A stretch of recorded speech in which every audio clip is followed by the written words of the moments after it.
Hi, welcome to One on the Page. I am Scott. This is Five-Year Battle PG Wodehouse, years 1932 through 1936. Let's go ahead and get started.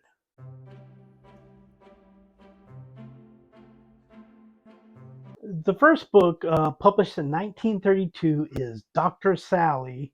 It is about a doctor, Sally, who is a woman, and of course, at this time in the early 30s, female doctors are not that prevalent. So she has to face a lot of pushback on that and treatments like that. One of the few novels of Wodehouse that has a female main character, although her love interest is almost a co-main character, but Sally is the main character. Uh,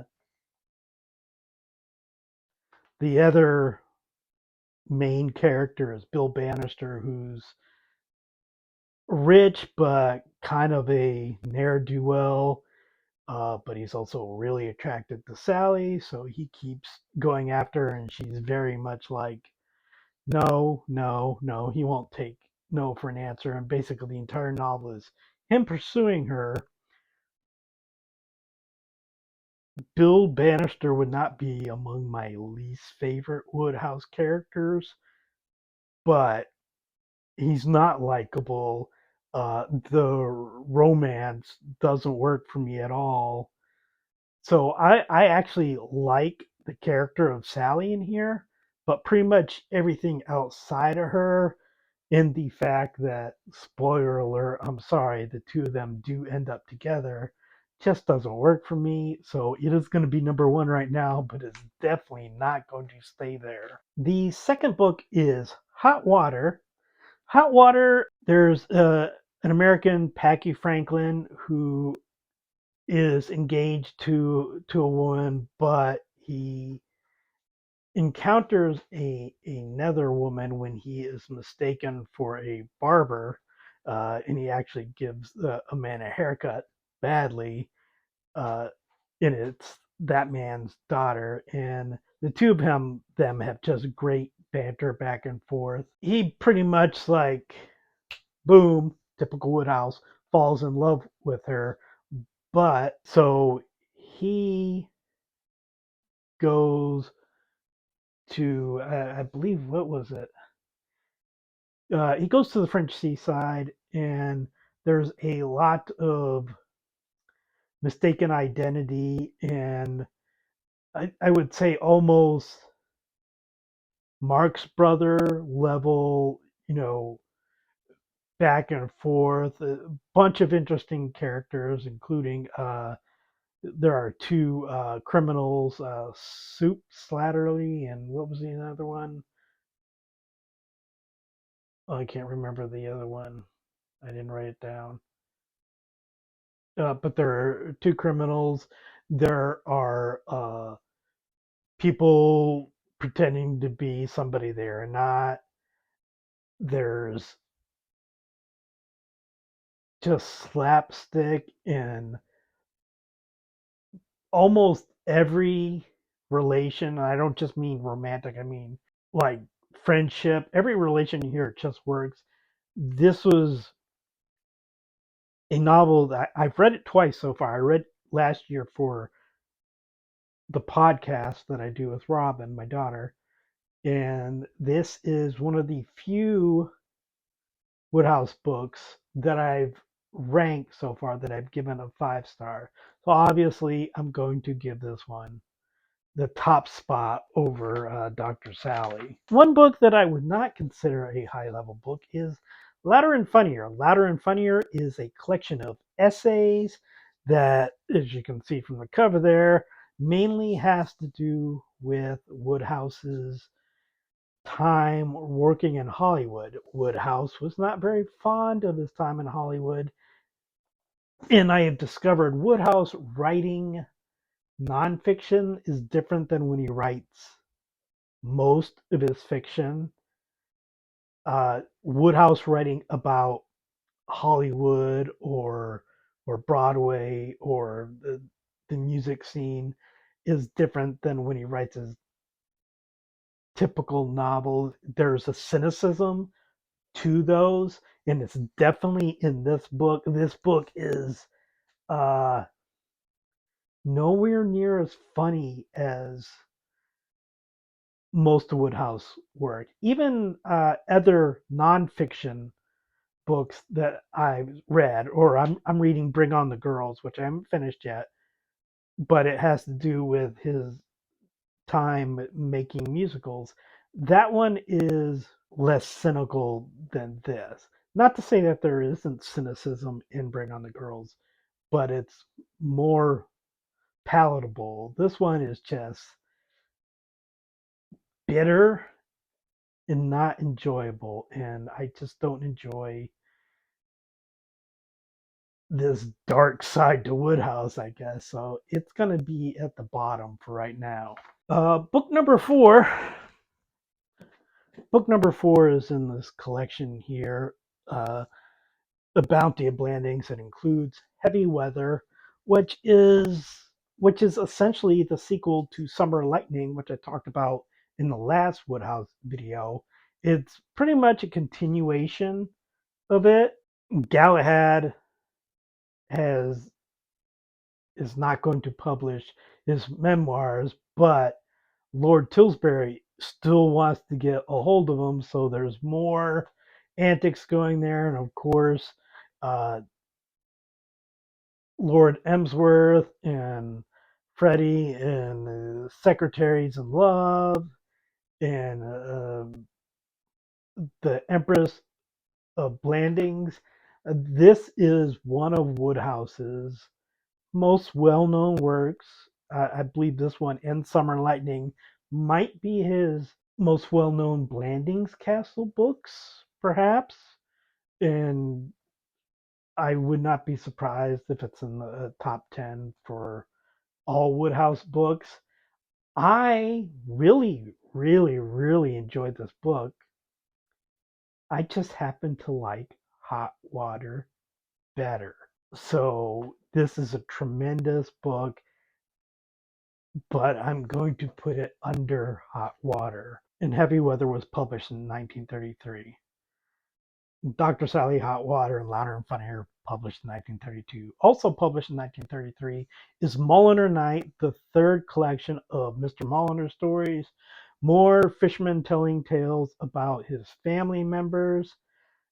I have to just say, of the recurring characters in Wodehouse, Mr. Mulliner may be my least favorite. He's not obnoxious in the way that like a character like Euclid is, but he's just uninteresting to me. And he kind of has the same role as the oldest member in the golf stories, but for whatever reason, those stories work better for me than the Mulliner stories. There are some excellent Mulliner stories, but I would say most of them were in the first collection, Meet Mr. Mulliner, in as we go on in the Mulliner stories. And there are more Mulliner stories that we're going to counter, including in this video, but as far as being the only stories in a collection, this is the last one where it's just a collection of all Mulliner stories. They're just not particularly interesting to me. It's still better than Louder and Funnier, so I am going to put it above Louder and Funnier, but not above anything else we've talked about yet. Thank You, Jeeves, published in 1934, is our next book. It's the first novel, the first Jeeves and Wooster novel that we have. Every Jeeves and Wooster before this has been a collection of short stories. First novel, Bertie goes to the country, an ex-fiance shows up, Sir Roderick Glossop, who we have encountered before, shows up. Uh, this is a novel in which that previous antagonistic relationship starts to turn into friendship, which doesn't happen often in Jeeves and Wooster stories. Generally, Bertie's friends are awful, and the people who do not like him continue to not like him. but this relationship does change a little bit over time, and it's enjoyable. It's not the best Jeeves and Wooster, but it is the first novel, still a very good novel. We will encounter better Jeeves and Wooster novels down the road, but this is still excellent. So I am going to put it under heavy weather. That is followed that same year, 1934, Right Ho Jeeves. This is a lot of relationship stuff with Bertie's friends and relatives and ex fiancés. And Bertie is feeling like people are turning to Jeeves more than him, and so tries to handle things by himself, which he does not do well. I think this is the first Jeeves and Wooster book where I think it's still an excellent book, where I got kind of annoyed, where a lot of sorry, I have cats fighting or running, I have cats running, where the solution ended up being with Bertie being shit on, which Bertie freely admits he's not the smartest person, but he's nowhere near as dumb as people treat him. And while I think the Jeeves and Wooster novel would get better over time and the tone towards Bertie turns, when you, as I did, read all these books pretty much one right after the other, it gets grating. And I have held on to that since reading it. So I do not think it's as good as Thank You, Jeeves. I do think there are better novels ahead of us. I am uh, I am going to put that under Thank You, Jeeves. Uh, Next published in 1935 is The Luck of the Bodkins. Is Marty Bodkin? Is it Marty? Uh, yeah, Monty Bodkin. Monty Bodkin, who is a member of the Drones Club. He's traveling on a liner to the States. There's jewelry issues, which is a common theme in Woodhouse. People not wanting to pay for customs, basically. Again, a common issue with Woodhouse, and so there's a lot of farce on the liner. People pretending to be people they aren't. There is something that I don't particularly like about some of the novels in this time frame. There is a little bit of a reliance on a Hollywood subplot. It's not particularly bad in here, so I am not going to hold it against it.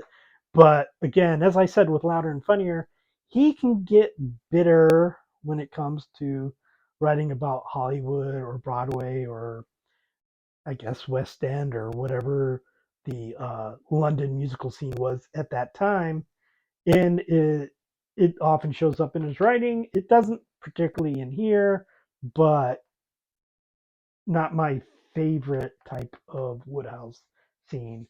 I'm gonna put this above Dr. Sally, right under Right O Jeeves. Next published in 1935 is Blandings Castle and Elsewhere. There are 6 Blanding Castle stories in here, 5 Mr. Mulliner stories, and 1 story including Bobby Wickham, who you might remember in my last video. I mentioned Bobby Wickham was a character that was introduced in the Jeeves and Wooster stories. Probably my least favorite Woodhouse character. So right there, a story that has Bobby Wickham in it and not Jeeves and Wooster, kind of going to drag it down a little bit. The Blandings Castle stories are fairly good. I actually uh, enjoyed those. Mr. Mulliner stories, as I've already mentioned, not my favorite. And some of these do hit the Hollywood scene. So I think because of the Blandings Castle stories, I'm going to rank it above Mulliner Night. I don't know if I would have ranked it above Dr. Sally, but it's got a Bobby Wickham story in it. So No. Young Men in Spats, published in 1936. It is a collection of stories of members of the Drones Club. Drones Club is a club that Bertie Wooster is in, although Bertie does not appear in these stories. Uh,